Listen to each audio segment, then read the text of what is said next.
کیے جاتے ہیں، اور جب اصحاب مصطفیٰ پیاسے ہوتے ہیں تو نہ پتھر کی ضرورت ہے نہ عصا کی ضرورت ہے، انگلیوں سے پانی کے چشمے جاری ہو جاتے ہیں۔ اس بات آپ سے کہوں، وہ کیسا کشتہ عشق رسول تھا۔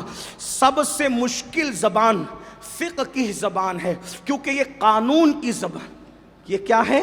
قانون کی زبان مشکل زبان ہوتی۔ آپ بھی دیکھیں جو لوگ LLB کرتے ہیں، جو لاء پڑھتے ہیں، قانون پڑھتے ہیں، قانون میں یہ دفعہ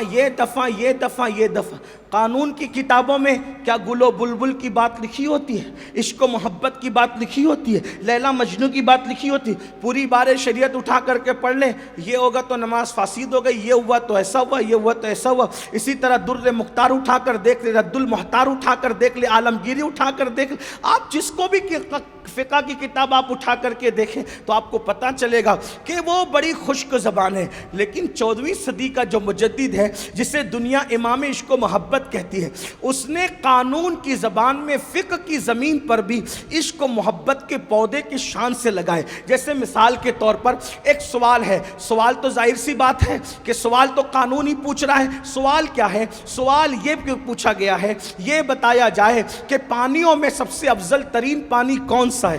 پانیوں میں سب سے افضل ترین پانی کون سا ہے؟ تو اب کسی نے کہا زمزم ہے، کسی نے کہا کوثر ہے، کسی نے کچھ، لیکن عاشق کی نظر محبوب پر رہتی ہے۔ میں یہ نہیں کہتا جنہوں نے لکھا وہ عاشق نہیں تھے، مفہوم مخالف مراد نہیں لینا چاہیے آپ کو، چونکہ عنوان آج یہ ہے تو بات یہی کی جائے گی، یہ بات آپ کو خیال رکھنا چاہیے۔ اللہ اکبر۔ تو کسی نے زمزم کا، کسی نے کوثر کا، کسی نے سلسبیل کا، کسی نے کچھ، لیکن میرے امام کی باری آئی تو امام کہتے ہیں پانیوں میں سب سے افضل ترین پانی وہ تھا جو مصطفیٰ جان رحمت کی انگلیوں سے نکلا تھا۔ زمزم تو ملنے والوں کو مل جائے گا، کوثر بھی ملنے والوں کو مل جائے گا، مگر قربان جائیں وہ کتنے خوش نصیب تھے میرے نبی کے یار، جن کو نبی کی انگلیوں سے پانی کے چشمے ملے، اور جنہوں نے پیا، نہایا، وضو کیا۔ افسوس اب وہ مقدر کہاں سے لائیں؟ وہ مقدر کہاں سے لائیں؟ تو سب سے افضل ترین پانی کون سا؟ جو رسول اللہ کی انگلیوں سے نکلا۔ اس سے شان بھی میرے نبی کی پتہ چلی۔